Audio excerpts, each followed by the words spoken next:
Hello les amis. Salut. On fait une vidéo Ok, sur c'est parti. ce que je Ressens. Récapitulatif des épisodes précédents. Et qui récapitulatif. Oui, là, ça filme. Première vidéo, c'était sur le les mérite. dinosaures. Ah non. Non. Ok, voilà. Notre identité ne dépend pas de de ce que je fais. Deuxième vidéo sur les mensonges. Notre identité ne dépend pas des circonstances. Voilà, c'est ça. Troisième vidéo is today. Notre C'est identité ne dépend pas de ce que l'on ressent. Bon, et quoi de tel que ça se dit. Oui, c'est une nouvelle expression du jour. Quoi Peut-être que commencer Quoi-t-elle par une histoire. Mon histoire, elle se passe au Mexique. C'est un gars qui s'appelle Tout. José Salvador Alvarenga. Alvarenga. C'est un pêcheur depuis 15 ans au Mexique, il a une petite embarcation et avec son pote, ils partent un jour en mer pour faire de la pêche au requin. Jusque-là, normal. Jusque-là, tout va bien, mais il faut savoir un détail. Qu'il savait qu'il allait avoir une grosse tempête qui allait arriver, mais c'était pas pour tout de suite. Du coup, ils se sont dit, on profite du dernier jour où il n'y a pas la tempête pour aller faire la pêche ensemble. Donc, il a une petite embarcation, un moteur, son pote et ils partent. Et ils partent sans radio, sans rien, parce que c'est de la petite sortie du jour, et puis... Mais ils savent pas une aventure Ils les vont plus se- folles. Ouais, ça va être catastrophique. Donc là, on parle d'émotions et de ressentis. Accrochez-vous, c'est du lourd. Il y a la tempête qui arrive, il y a des vents violents qui arrivent et ça l'éloigne du rivage. Quand t'es au milieu de la mer, que t'es dans la tempête, tout ce que tu veux, c'est d'être sur la terre ferme avec tes deux pieds. Même chose dans les émotions quand t'es dans une galère et que t'as envie de stabilité. Là. Voilà. Stability. Eh ben, ils savent pas que c'est une aventure de ouf qui les attend.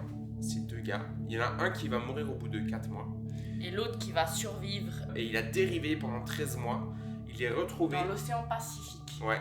Il est retrouvé sur une île dans les îles Marshall, une atoll des îles Marshall. On l'a retrouvé avec plein de cheveux, plein de poils et une longue barbe. Tout amaigri et puis les genoux écorchés. Plein de questions qui surviennent parce que c'est ouf qu'il ait survécu pendant une année si longtemps, 13 mois. Seul. En haute mer, en Pacifique, dans une petite embarcation. C'est hallucinant. Et puis en plus de ça, il a parcouru 12 500 km. C'est une distance effroyable. Il a mangé juste de la chair d'oiseau et puis du sang de tortue et puis son urine. Il avait une petite glacière avec lui qui le protégeait des intempéries et du vent et puis du soleil la Bon journée. appétit, là où il a C'est ouf quoi. Ouais, C'est une histoire de dingue. J'aurais pas aimé être à sa place. Non, pas du tout, du tout. Et l'histoire, c'est que où on veut en venir, c'est que après tous ces périples-là, il a développé la phobie de la mer. Voilà.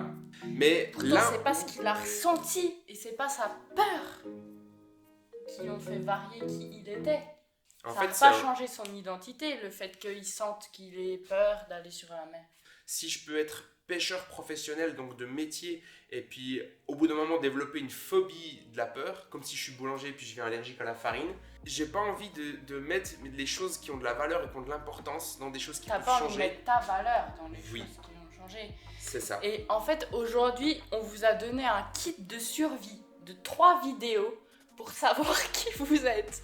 Et maintenant, vous pouvez partir en pleine mer et vous allez survivre par la grâce de Dieu, pas par vos propres forces.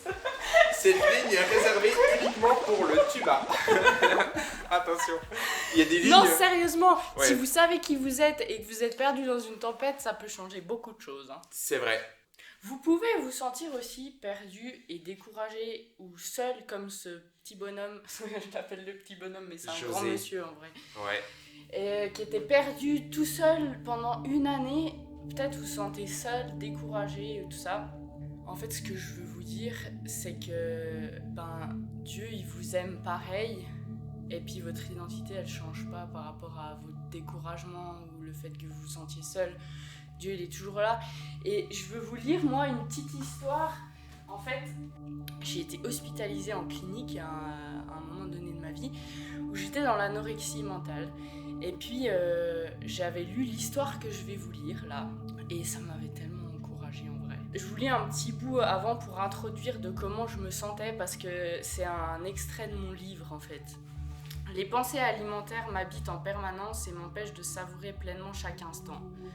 Le rétablissement à la suite d'un trouble du comportement alimentaire se compte en nombre d'années. C'est assez décourageant. Je caresse l'espoir d'une guérison plus rapide et ose dire que je suis un cas particulier. Au final, qui ne l'est pas ? Aucune situation ne se ressemble et quiconque peut espérer une guérison rapide. Il suffit d'y croire et de cheminer sur la quête de la foi. Je vais vous faire part d'une petite histoire écrite par Margaret Fishback Powers. Ils ont de ces noms, les gens de qui on raconte les histoires. C'est des héros. C'est déjà le nom, ils ont rien fait, c'est les noms de héros. Une nuit, j'ai eu un songe. J'ai rêvé que je marchais le long d'une plage en compagnie du Seigneur. Dans le ciel apparaissaient, les unes après les autres, toutes les scènes de ma vie. J'ai regardé en arrière et j'ai vu qu'à chaque scène de ma vie, il y avait 2 paires de traces sur le sable. L'une était la mienne, l'autre était celle du Seigneur. Ainsi, nous continuions à marcher jusqu'à ce que tous les jours de ma vie aient défilé devant moi. Alors je me suis arrêtée, j'ai regardé en arrière.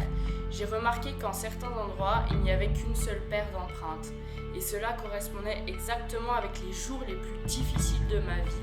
Les jours de plus grande angoisse, de plus grande peur et aussi de plus grande douleur. Je l'ai donc interrogé. « Seigneur, tu m'as dit que tu étais avec moi tous les jours de ma vie et j'ai accepté de vivre avec toi. Mais j'ai remarqué que dans les pires moments de ma vie, il n'y avait qu'une seule trace de pas.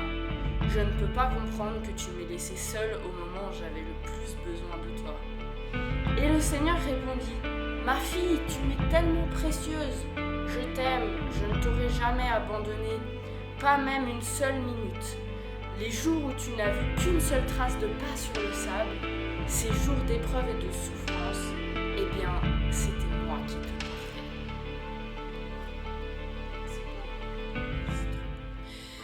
Et tout ça pour dire que Dieu, il ment pas. Ses promesses, elles sont toujours là. Il a dit qu'il ne nous abandonnerait jamais. Il n'a jamais dit que ça serait facile, mais il a dit qu'il serait toujours à nos côtés, qu'il ne nous abandonnerait pas. Alors, si tu te sens seul et découragé, oublie pas que Dieu, il te porte, même si tu l'entends pas, même si tu sens rien, même si tu te sens perdu et si loin de son cœur. Ça change en rien qui tu es, ça change en rien ce qu'il pense de toi. En effet, voici ce que dit le Très-Haut, celui dont l'habitation est éternelle et le nom saint. J'habite dans les hauteurs et la sainteté, mais je suis aussi avec l'homme brisé et abattu, afin de redonner vie à l'esprit abattu, afin de redonner vie au cœur brisé. Le Saint-Esprit souffle sur toi maintenant et redonne vie à ce qui était brisé et abattu à l'intérieur de toi. Amen. Point. Bis. Oui, ici, Jodadadadada Venga. Oh purée, c'est vous? Oui. Vous êtes en vie? Oui, je suis en vie. Je suis au attends, mais- milieu du Pacifique. Cela, ça fait des mois que je vous attends. Ok, on vient vous secourir. C'est Le parti. secours est en Dieu. Et peut-être que l'histoire, elle se sera arrêtée là en fait.